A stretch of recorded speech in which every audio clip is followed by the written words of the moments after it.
Bonjour, bienvenue dans le podcast « L'histoire des Germains, des Francs et des Mérovingiens ». Je m'appelle Xavier. Et je m'appelle Romain. Abonnez-vous à notre podcast sérieux, mais pas trop, conçu pour les passionnés d'histoire qui veulent tout comprendre sur ces peuples, leurs aventures, leurs coutumes et leurs territoires durant le premier millénaire. Retrouvez-nous sur les réseaux sociaux Facebook et Instagram et sur notre site internet à meropodcast.fr. Et n'hésitez pas à nous faire part de vos commentaires ou à nous donner des étoiles sur votre plateforme de balado favorite. Ceci est l'épisode bonus 53, Galla Placidia. L'historien antique Jordanès, citant des sources datant des années 450, rapporte la chose suivante. Attila consentit à faire la paix, et arrêtant les ravages de son armée, il s'en retourna au-delà du Danube, dans les provinces d'où il était venu. Mais en déclarant publiquement et avec des menaces qu'il réapparaîtrait plus terrible en Italie si on ne remettait pas entre ses mains Honoria, sœur de l'empereur Valentinien III et fille de l'impératrice Placidia, avec la part qui lui revenait du trésor impérial. Jordanès, chapitre 42. La princesse Honoria, arrière-petite-fille de Théodose, a longtemps été affublée d'une réputation terrible. On l'accuse d'avoir littéralement provoqué la guerre entre l'Empire romain de Valentinien III, son petit frère, et les Huns, en envoyant secrètement un anneau au roi barbare comme promesse de mariage. Et notre princesse aurait ainsi créé par ses avances débridées l'occasion qu'attendait Attila pour fondre sur l'Empire d'Occident et en réclamer la moitié en dot. Alors, pour être honnête, cette version simpliste sent bon le machisme antique. Attila n'avait vraiment pas besoin de ce prétexte pour attaquer un empire riche mais affaibli qu'il convoitait depuis déjà longtemps. Mais l'histoire n'est pas aussi invraisemblable qu'il n'y paraît, surtout si on considère le rôle politique qu'a pu vouloir jouer Honoria, à l'image de tous ses ancêtres féminins. Car son arrière-grand-mère maternelle n'est autre que la belle Justine. Et sa grand-mère, la sublime Galla, femme de Théodose et ardente supporter de la guerre contre Arbogast pour venger son frère, le malheureux Valentinien II. Cette femme mourra rapidement d'une fausse couche d'ailleurs, après avoir quand même donné une fille à l'empereur nommé Placidia, demi-sœur des deux incapables Honorius et Arcadius qui montent sur le trône en 395. Et la vie de Placidia, la mère d'Honoria, est proprement spectaculaire pour le coup.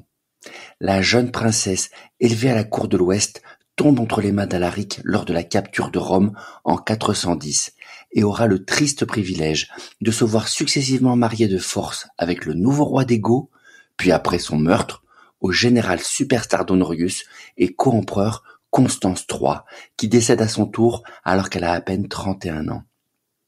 2 mariages forcés et 2 deuils successifs très rapides, suivis d'une fuite à Constantinople pour s'éloigner de son demi-frère Honorius. Soit qu'elle voulait échapper à ses avances incestueuses selon certains textes, soit plus probablement qu'elle s'opposait à la politique inepte de ce fantoche. Une décision maligne cependant, puisqu'elle sera de fait réinstallée à Ravenne à la mort de son frère par Constantinople, comme régente au nom de son fils Valentinien III, l'enfant qu'elle a eu de l'empereur général superstar Constance III, juste après sa grande sœur Honoria. Et avec une astuce et une détermination peu communes, Placidia va être la dernière dirigeante solide à Ravenne, capable de retarder un peu le désastre, calmant les tensions avec Byzance et s'arrangeant avec les généraux fidèles ou non, comme Aetius, pour tenter de garder l'Empire de l'Ouest à flot pendant quelques années. Une vie peu banale, d'une femme politique d'exception donc, mais qui s'achève tristement avec les désastres causés par sa fille Honoria autour de 450. Car la jeune princesse a causé un scandale terrible avec un énorme risque dynastique en tombant enceinte de son amant. Un coup d'éclat qui provoque non seulement l'exécution du malotru, mais aussi la décision de la marier de force avec un obscur noble romain pour régler le problème. Et c'est cette dernière proposition qui pousse probablement Honoria à tenter d'en appeler à Attila, le véritable homme fort de la décennie, que la promesse de mariage ait été sérieuse ou non en fait. car si effectivement il y a eu une tentative de rapprochement venant de la princesse, c'était probablement dans le but de jouer un rôle politique dans l'Empire avec le soutien d'Attila, plus que par attrait lubrique pour un homme qu'elle n'avait jamais vu de sa vie. Et évidemment, pour échapper au destin de troisième zone que voulait lui imposer son incapable de frère Valentinien III, l'homme qui allait mener l'Empire à la catastrophe, comme elle le prévoyait sans doute.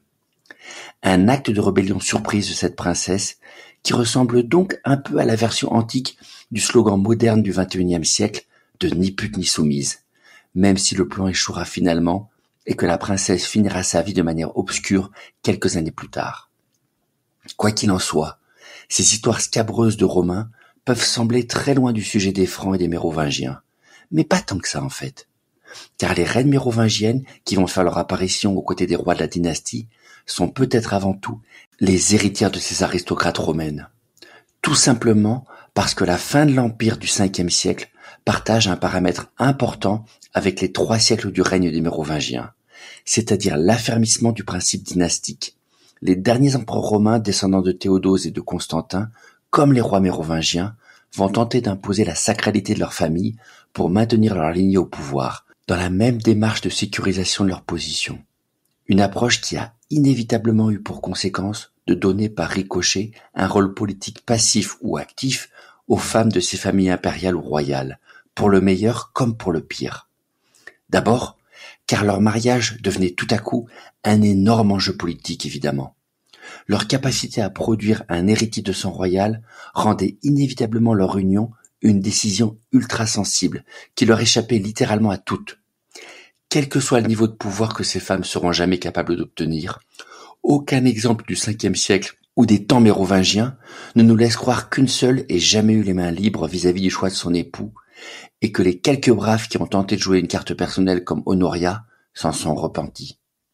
Ces jeunes femmes, romaines ou mérovingiennes, ont toutes été pour le coup des pions dans l'échiquier politique de leur époque, utilisés par les leaders de leur famille comme n'importe quel atout dans les jeux compliqués du pouvoir.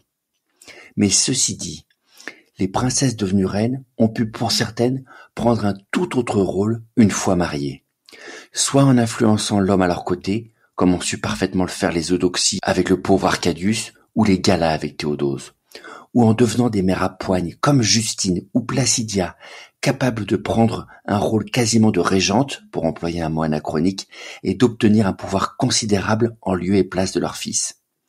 Loin des clichés de la femme passive ou capricieuse, ces princesses impériales et leurs futurs successeurs, les reines mérovingiennes, ont donc pu parfois arracher un rôle politique spectaculaire. En tout cas, lorsque les bonnes conditions ont été réunies, avec des maris à leur écoute, ou 6 pieds sous terre, et qu'elles ont su être capables de faire preuve d'intelligence et d'esprit d'initiative.